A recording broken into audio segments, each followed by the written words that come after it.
Take one. Thank you.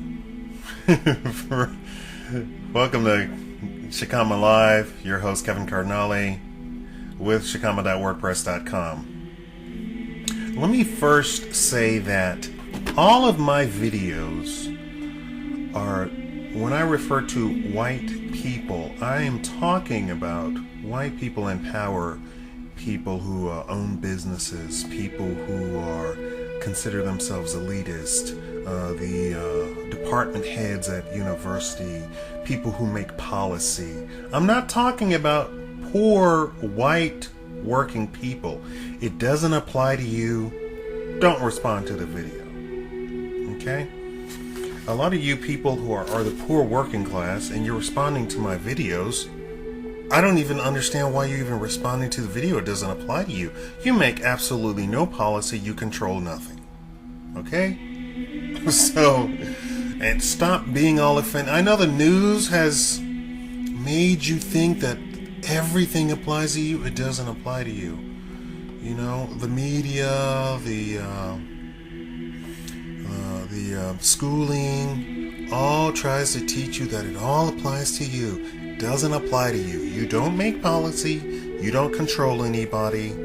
You don't do anything. You wake up, shower, shave, and go to work. Come home, go to sleep, and repeat it the next day. You don't sit around making policy. You don't hire and fire people. You don't lobby Congress. You don't lobby your state legislator. You don't go to secret meetings. So it doesn't apply to you. So please stop responding and all of this stuff. It's annoying to get all of these messages talking about, oh, you don't know what you're talking about, blah, blah, blah, blah. I do know what I'm talking about. I research all of my material. I research all of my material. I do interviews. All of my material, I email various department heads at universities, policymakers, Congress. I do. There is nothing, at no point am I going to put something in my blog or on my video that I haven't spent probably hours looking into, corresponding with people. So I know you all don't, and I know you all don't do any research whatsoever. You more than likely listen to the news and think that, oh, the news is gospel. The news knows what it's talking about. I'm here to tell you, it's called spin. Okay? Now, having said all that, today I'm going to talk about a black person's perspective. And I'm entitling this, Why Black People Shouldn't Buy Nor Play Bioshock Infinite. And I am presenting full spoilers in this. In Irrational Games' latest release of the brand Bioshock, we have Bioshock Infinite. It departs from the previous environments of the brand, first a spaceship in System Shock, then an underwater adventure in Bioshock, and now an aerial environment in the clouds of Columbia in Bioshock Infinite. You, as a black player, are forced to play a story of a white man named Booker DeWitt. Supposedly, you are sent to the city in the clouds, Columbia, to rescue and recover a girl named Elizabeth, who had been taken by Comstock. This city in the clouds was formed by Comstock right before the stock market crash of 1921 and 1929. And here's where it turns from theoretical to reality. The city formed is of white people for white people. The sole purpose of the city being formed and departing into the Earth's atmosphere is that the good white residents of Columbia don't want to be around niggers. In fact, you don't really get into the world of Columbia until you are forced to pick a ball in the lottery, and out comes an interracial couple, to which the announcer tells you to take the baseball and throw it at the nigger and the white nigger lover. You are then introduced to this society of white-loving, good white folk of Columbia for who they really are. After rescuing the girl from the tower at the center of the city, You see that she has a peculiar power called tearing. This tears the fabric of space and can see and be in any place on Earth, symbolized by it being in black and white. This should clue you in to the reason behind the title, Bioshock Infinite. The actual power is that she can open up dimensions, and she's ripping open the fabric of dimensions, not space. Not only can she open portals, she can bring objects into this dimension. But that's not just what she's doing.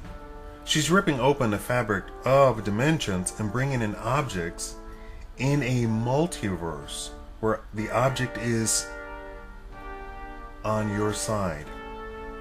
And here is where you should have your second epiphany. There are multiverses where these normally hostile objects are on your side. This should bring you to a third realization.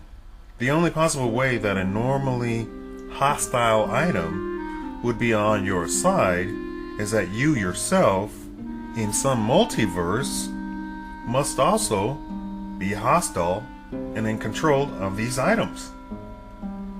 As a black player, then, you are subconsciously hit with the notion that you, playing as the white Booker DeWitt, must have created Columbia.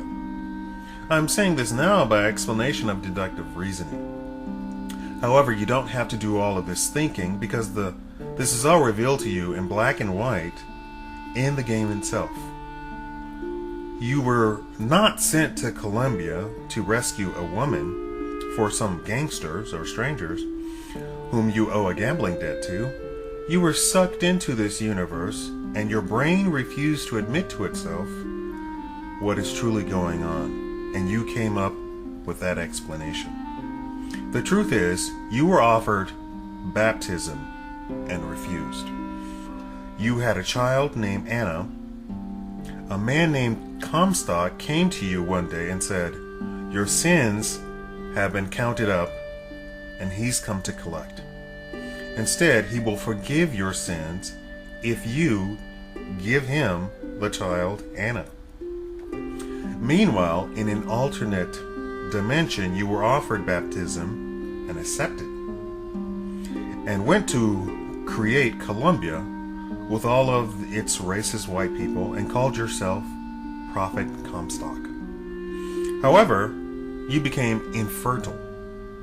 You knew that in another dimension you had had a child. You went there and offered to take the child from yourself, and you agreed. However, in other dimensions, you, Booker DeWitt, didn't agree, and you, Comstock, took the child anyway. Regardless, after you burst through the dimension and get the child, you, as Booker, have a change of heart. You discover a person that can open up dimensional rifts and go back to your daughter. You brainwash yourself, Booker, into thinking you're saving her for someone else. As a black person, then, subconsciously, this is what is going on. This is what is being implanted into your mind. You are being led to hate yourself because you created the city of white racist people and its entire racist society. You hate black people. You think black people are inferior, cattle, and subhuman. In fact, there is nothing different between Booker and Comstock, except Booker wants his daughter for himself. This is the only distinction. So in the end, when the big reveal happens, your subconscious mind, as a black person, connects Booker to Comstock, and everything that you hated about Comstock becomes you. This is psychological warfare, plain and simple. Now, we've seen this in many aspects of African American life. You are taught to hate your hair. You're taught to hate your skin. You're taught to hate your lips. You're taught that anything black is inferior and not good. You are set apart, and then you're told that you cannot exist without white people. It is psychological warfare. Now, people are going to say, oh, this is just a game, and this is just some isolated incidents, and that's my whole entire point. We, as black people, are bombarded daily, on the hour, by the minute, every second with you're inferior, you're inferior, you're inferior. The news, commercials, TV shows, sitcoms, movies, magazines, newspapers, radio, and now games. And I don't mean to say now as opposed to before games were perfect. I'm saying I'm adding to the list games. Now, games is something that you, as a black person, pay for. You do not need to pay for the privilege of being called nigger 50,000 times for 30 hours. You don't need it. I've given you the big reveal. You don't need to play this game. I don't see this game as pushing the envelope on anything. There's nothing new here. There's nothing graphically astounding. There's nothing story-wise great. There's no neat, new, nifty combat system. The combat system is laughable.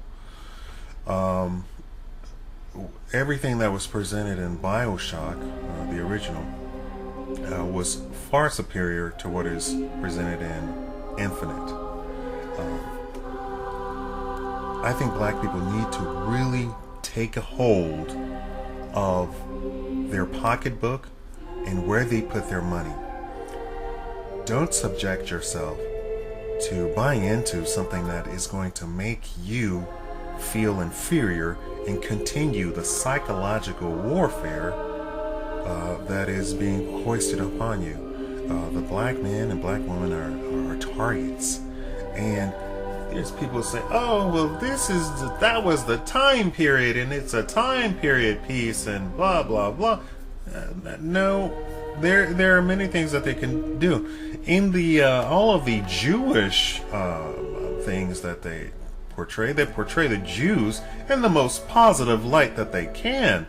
You feel sorry for the Jews. You want to destroy Hitler and the Germans and the Nazis.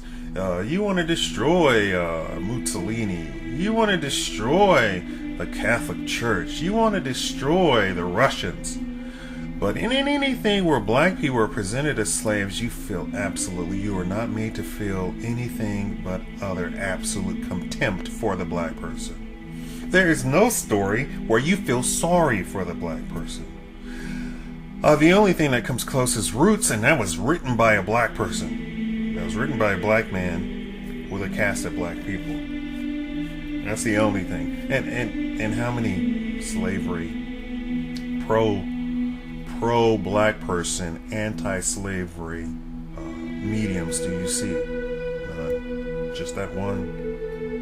Go ahead and try and name one. This is something that you need to sit hard and think about. You need to, as a black person, sit down and think, I need to take control of my life and how I am portrayed. I'm not going to buy a video game that calls me nigger, that says black people are inferior. And there is no reveal of, oh, the black people are nice and we should love them. The only reveal is that you are Comstock. That's it. There is no reveal saying how wonderful black people are.